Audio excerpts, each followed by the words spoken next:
U Južnoafričkoj republici u drugoj polovini oktobra biće održano svetsko prvenstvo u šaranskom ribolovu. Reprezentacija Srbije, koja poslednjih godina beleži dobre rezultate, putuje sa velikim ambicijama. Srpski tim je osvajao titule 2004. i 2006. godine, a prošle godine na takmičenju održanom u Beogradu je osvojio 6. mesto.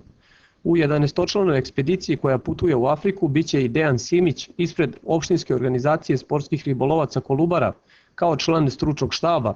Uspeh Kolubare je veći ako se zna da i mušičarska sekcija radi sa velikim uspehom. Svetsko prvenstvo u šaranskom ribolovu se održava od 19. do 30. oktobra u Južnoj Africi na južnoafričkom, kako ga oni kažu, najvećem slatkovodnom jezeru Blauhof Dam, koje se nalazi otprilike negdje oko 354 km samog Johannesburga. Zaista jedan, kažu, predivan ambijent, priroda, jezero koje je jako veliko, 1.200.000 hektara je pod vodom, jezero koje ima jako veliki broj šarana, puno ribe, znači uslovi za takmičenje su više nego povoljni. Pa po zadnjim nekim izveštajima, otprilike da će biti oko 20 reprezentacija koje će učestvovati na samom svetskom prvenstvu. Naravno, od naših komšija Hrvata koji su već prošlogodišnji svetski prvaci, najviše istrepimo, da kažem uslovno.